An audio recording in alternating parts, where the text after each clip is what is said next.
Good morning, world. Today is Friday, November 14th, 2025. The time is 6:40 a.m.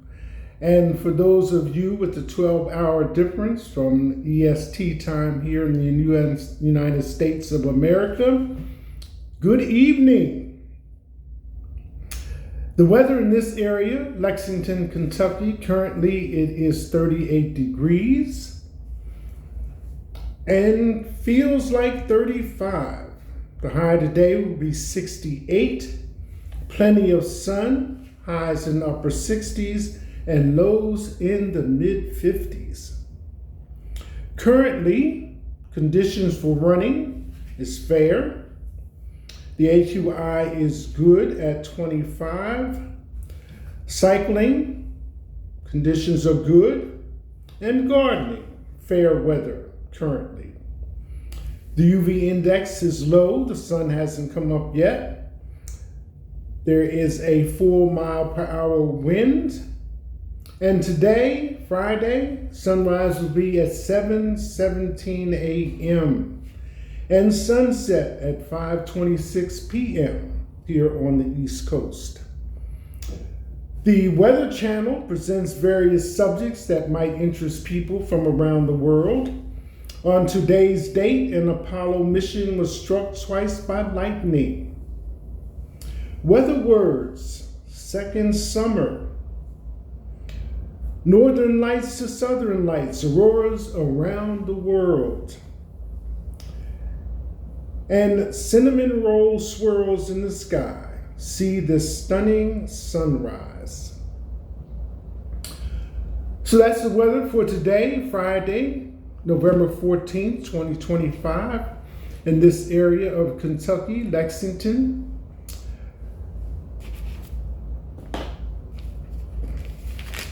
Again, it's been a few days since I've been on the air with the sideshow. I've just had things to do, one thing after the other, busy as they say. It just seems that just when you have cleared the hurdles, here comes the long jump. I know in this country, there's a certain amount of uncertainty when we're not sure what will happen next. This can be particularly upsetting when things you depend on are no longer available. Not because of upgrades or no longer available because of being outdated. The expression, if it ain't broke, don't fix it, has been the advice. But when it is, the advice is repair or replace. According to reports, the U.S. government is open for business. Since taking office, Donald Trump has signed over 100 executive orders in his first 100 days, which was a record number. He has continued this whirlwind pace of giving orders with apparently only a little thought to what comes after. At the same time, he's managed to market sneakers, hats, commemorative coins, watches, and the newest addition, a soft drink with the Trump name. It was discovered that these are being sold on 2 Coast Guard bases, but have sold out and are not expected to be restocked. For all of you, like Whoopi Goldberg, who said at the beginning of this administration, well, get you a bag of popcorn and just watch what happens. Now, you may suddenly find yourself with no butter for your popcorn. What? No butter for the popcorn?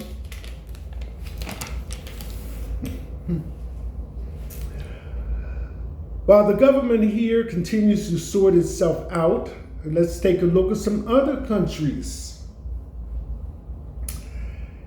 Even though Russia has not been a communist country since 1991, I still think of it that way. The current communist countries of the world are China, Cuba, Laos, North Korea, and Vietnam. Is the U.S. a socialist country? No, the United States is not a socialist country. Its economic system is primarily based on capitalism, specifically a mixed economy. It also incorporates socialist policies through government intervention and social welfare programs like Social Security, Medicare, and Medicaid. Which brings the point, what is socialism? I know when I was coming up, socialism was supposed to epitomize the context, was a form of government where everybody had the same. Nobody was above and nobody was below. Everybody had equal portions of everything. This was brought forward by Karl Marx and another man and outlined by Vladimir Lenin. And I kind of bring that up because in Russia currently, we've had mentions of oligarchs for Russia in the news when tariffs were imposed upon Russia. But on paper, yes, that looks good. And as this comment was just made, the United States does employ some aspects of that idea. While we're here in the U.S. trying to keep up with how President Donald Trump, what he will do next. How is the rest of the world governing themselves? Well, according to reports, there are 195 countries in the world. And of these countries, there are several forms of government. And the overview from a little bit of research on that question is as follows. There is no single number for the world's governments because the count depends on the criteria used. The United Nations recognizes 195 member states, but other sources count more, and there are also many more local and regional governments within each country. While there are hundreds of national governments, they can be categorized into a much smaller number of broad types, such as parliamentary, presidential, or hybrid systems. National governments. United Nations member states, 195. Other countries, additional countries like Taiwan and Kosovo are not members of the UN, but have nation-like governments, bringing the total higher depending on the source. Other governments. There are also thousands of local governments, such as states, provinces, regions, and parishes within each country. Types of government. Governments are broadly classified into a few major systems. For example, many can be categorized into 9 broad types of government systems based on criteria like the separation of powers and the role of the head of state. Systems are also classified by whether they are democratic or non-democratic, which includes categories like authoritarian, totalitarian, and monarchies.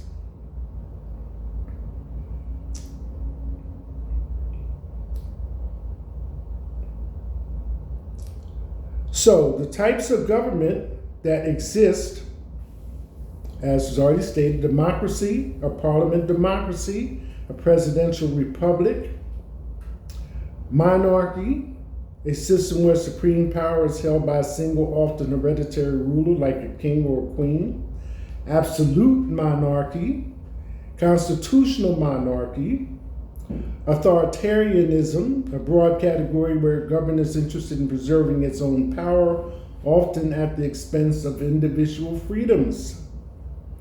Dictatorship, ruled by a single leader who has absolute power. Oligarchy, ruled by a small group of people, often a self-interest group. Totalitarianism, an authoritarian government that requires complete obedience and total submission of the people. Theocracy, a system of government in which a deity is recognized as the supreme civil ruler.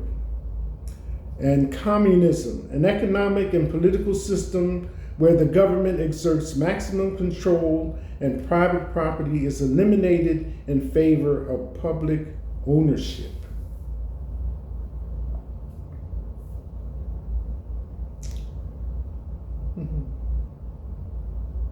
The United States has a constitutional federal republic with a representative democracy. This means it is a republic where citizens elect representatives to govern, and its power is limited by a constitution that establishes a federal system where power is divided between the national and state governments. Constitutional. The government is based on the U.S. Constitution, which is the supreme law of the land. The Constitution establishes the structure of government and places limits on its power. Federal. Power is divided between a national federal government and the governments of the 50 states. The powers not granted to the federal government are reserved to the states or the people. Republic. The United States is a republic because the people hold the power, but they elect representatives to exercise that power on their behalf. Representative democracy. Citizens elect officials to represent their interests and concerns in the government.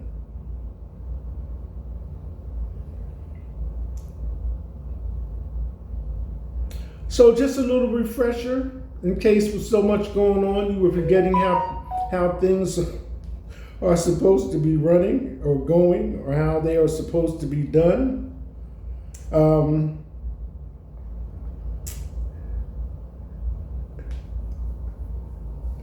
So as things are now, there are still several things that affect we, the people, that have been spoken on to be reinstated, reestablished, put back in place. So we'll just have to wait and see how all this pans out. Considering next year, 2026, will be the 250th year celebration of this country as a government, along with everything that goes with that, we can just take notice. This time next year, you get another chance to vote, this time on President of the United States and those affiliate offices.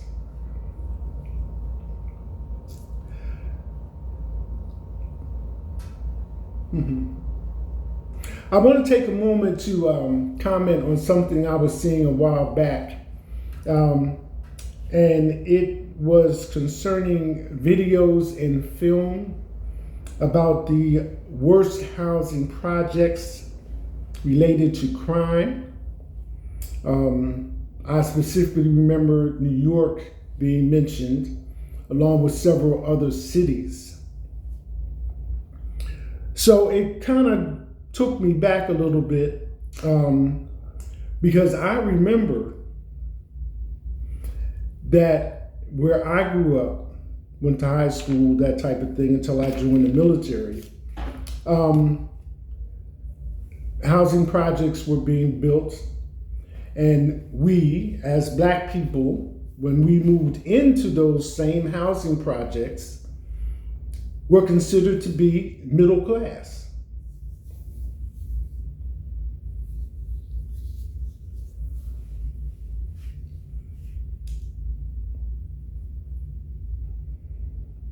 That's it. Hashtag